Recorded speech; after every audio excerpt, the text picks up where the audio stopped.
Fala pessoal, meu nome é Thaleson e nessa resolução de exercício nós vamos resolver o exercício recibo de compra. Esse exercício caiu na OAB de 2018 durante a terceira fase no nível 1. Vem comigo. O resumo do exercício é o seguinte: nós temos K inteiros distintos com soma igual a R. E o problema quer saber a quantidade de possibilidades distintas para um conjunto de K inteiros. Por exemplo, a gente pode dizer a soma é igual a 5 e eu quero dois valores. Nós só temos duas possibilidades, que é se a gente pegar o 1 e o 4, e o 2 e o 3. E você tem que perceber que 1 e 4 é igual a 4 e 1, porque aqui a gente está interessado ao conjunto. No conjunto não importa a ordem dos elementos. Para resolver esse problema, você já deve ter uma noção de função recursiva, para estar realizando uma busca completa em um problema.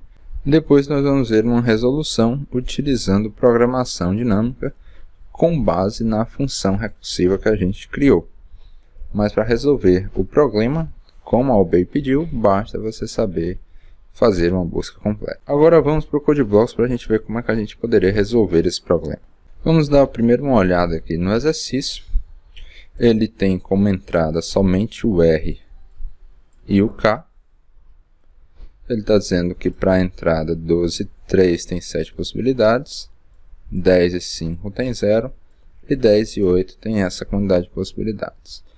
Para a entrada 12 e 3, temos essas 7 possibilidades, ele lista aqui para a gente. Perceba o seguinte, ele colocou os elementos dos conjuntos de forma crescente. Isso já facilita para a gente começar a tentar resolver o problema. Então, o que é que a gente pode tentar fazer? A gente pode tentar todas as possibilidades para formar esses valores. Primeiro, vamos fazer para uma quantidade fixa k igual a 3. Depois, a gente vê como é que a gente consegue fazer nossa função recursiva utilizando essa mesma estratégia. Então, vamos lá. Estamos aqui no CodeBlocks. Vou utilizar um R e um K. Vou fazer a leitura desses dois elementos. Apesar de estar fazendo aqui a leitura do R e do K, vamos fazer uma resolução para K igual a 3. Na resolução, vou pegar aqui um inteiro ans, que vai ser minha resposta, começando em 0, e depois eu vou imprimir a minha resposta. Imprimir o ans. E aqui a gente vai tentar descobrir qual é o valor da resposta. O que é que a gente vai tentar fazer? Inicialmente, a gente vai fazer aqui laço de repetições para descobrir todos os valores que somam R. Como eu estou fazendo K fixo igual a 3, eu vou fazer o seguinte: 3 laços de repetições e sempre perguntando se os valores, a soma dos valores é igual a R. Então vamos lá, fazer aqui um for. Depois vamos perguntar o seguinte: se o I mais o J mais o K é igual ao R, significa que eu achei. Então, eu vou aumentar mais 1 na minha resposta e vou imprimir esses elementos. Para imprimir, vou utilizar o printf, que é mais simples da gente estar imprimindo aqui esses três valores. Fazendo d%d%d. Só que a gente fazendo esses laços de repetições dessa forma, o que é que a gente está fazendo? A gente está repetindo várias e várias combinações. Vamos fazer um teste. 12 e 3. Ele achou 55 e ele está colocando valores repetidos e os mesmos valores várias vezes. Por exemplo, aqui ele achou esse 11, 10. E lá no início ele também achou esse 1110. Para a gente não repetir valores e deixar de forma crescente, basta a gente colocar para cada próximo laço de repetição, só começar do meu valor anterior mais 1. Então o segundo vai começar do I mais 1 e o terceiro vai começar do J mais 1. Na hora que eu testar outra vez, 12, 3, ele só achou esse 7 aqui para a gente. Ok, já está começando a resolver o problema. Porém, se o I já tem um valor, o meu J não precisa ir até o R, que é a soma total. Ele só precisa ir até o R menos o valor que o I já foi. Então, menos I. Por exemplo, se o R é 12 e o I é igual a 3, os outros valores eles não precisam percorrer até o R. Basta percorrer até quanto falta. Então, aqui eu colocaria R menos I e aqui R menos I menos J, que é o total que eu quero somar, menos todos os valores que já foram assumidos pelas variáveis de Lars anteriores. Na hora que eu compilar e executar, 12, 3, continua aqui aparecendo 7 para a gente.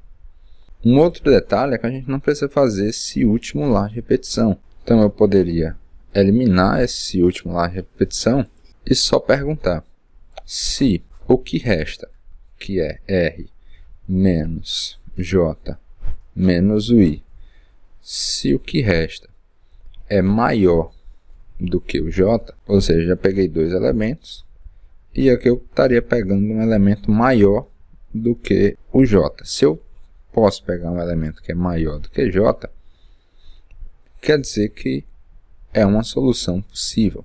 Então vamos tirar esse cara e colocar para cá. 12, 3.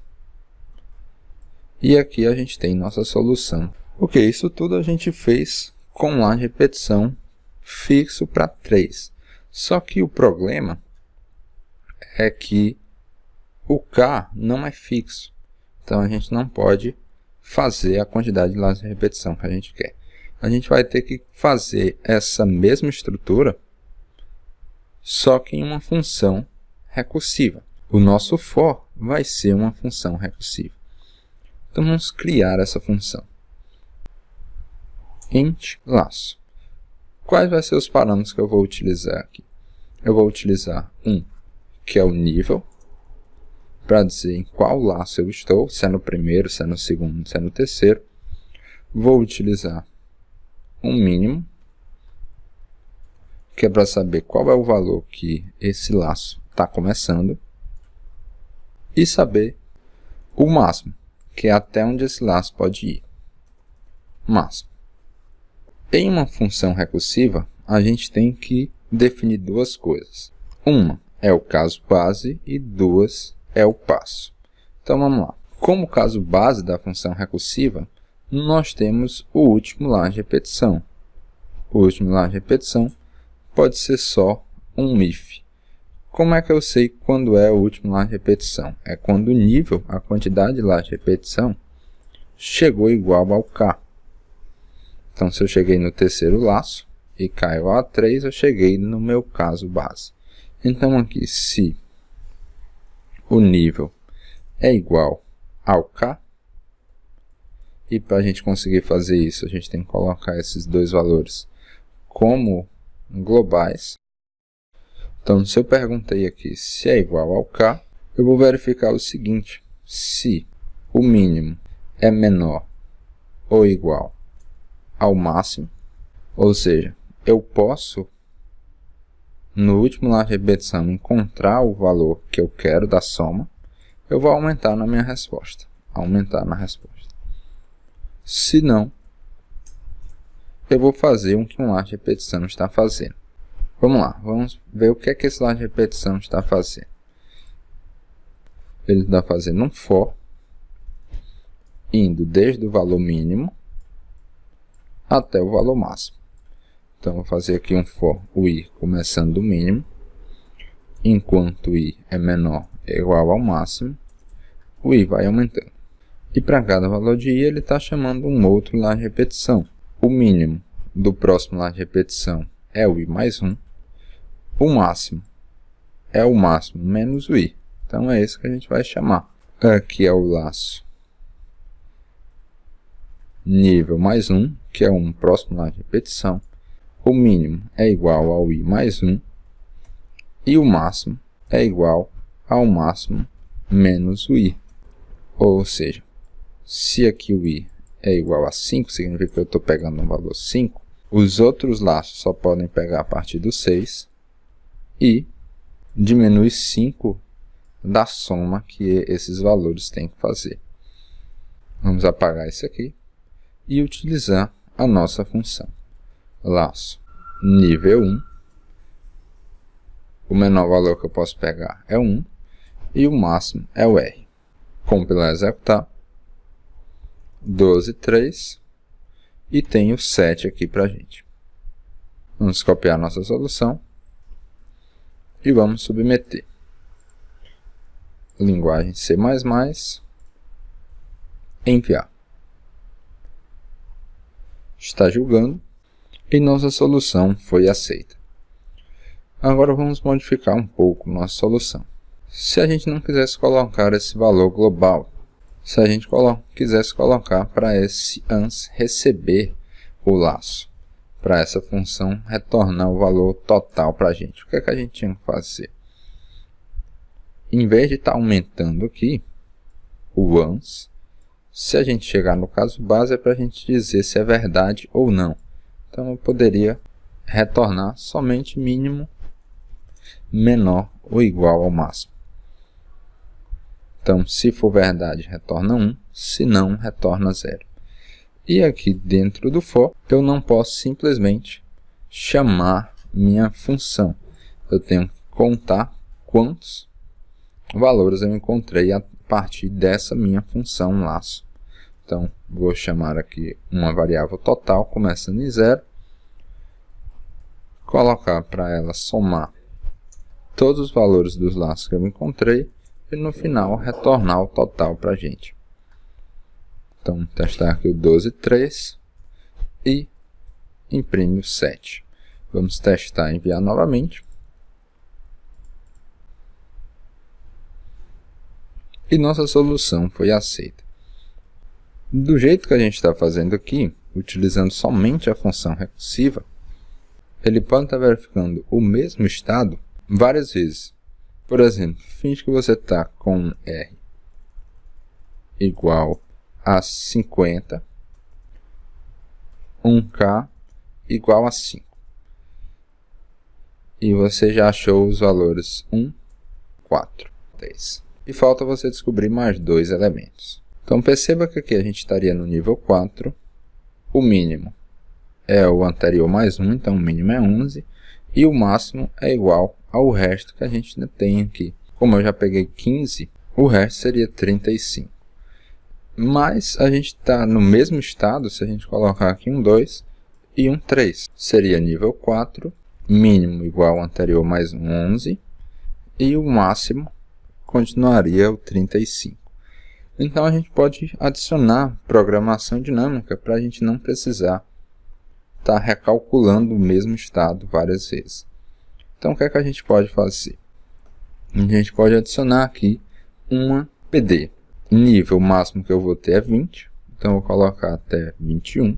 O mínimo, como o R vai até 100, eu vou colocar aqui o 101.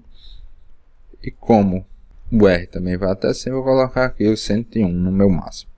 Na PD de forma recursiva, o que é que a gente faz? A gente utiliza memorization, ou seja, inicialmente a gente preenche com -1 ou algum valor que represente que a gente ainda não calculou a resposta. Então, desde o nível 1, enquanto for menor que o nível 20, e mais, vai pegar o mínimo até o 100, e vai pegar o máximo desde o 1 até o 100. A gente coloca para ter algum valor que represente que a gente não calculou aquela resposta.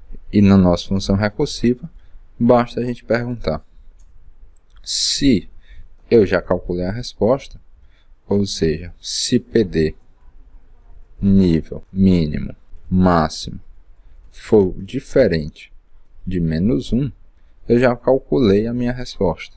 Então, eu vou só retornar. Se não for, que eu vou executar a minha função. A única mudança que a gente vai ter que fazer é colocar para primeiro a PD nesse nível mínimo, máximo, receber o total e depois que retorna. Então, sempre que eu achar a resposta de um estado, eu coloco essa resposta na minha programação dinâmica, na minha tabela, e depois eu retorno. Uma outra ocasião que eu chegar nesse estado novamente, eu já entraria no if e veria que eu já calculei esse estado. Então, vamos compilar e executar, colocar um 12 e um 3, aparece um 7 para a gente. Se a gente colocar aqui o 100 e o 8, aparece o outro valor para a gente. Vamos enviar. E também foi aceito. Valeu, pessoal. Era isso, uma questãozinha bem interessante para a gente ver como é que a gente pode fazer uma quantidade dinâmica de lá de repetição utilizando uma função recursiva e ver também como é que a gente poderia alterar nossa função recursiva com o auxílio de uma programação dinâmica para a gente não estar tendo que recalcular o mesmo estado várias vezes. Valeu! Qualquer dúvida, manda mensagem no comentário. Até a próxima e bons estudos!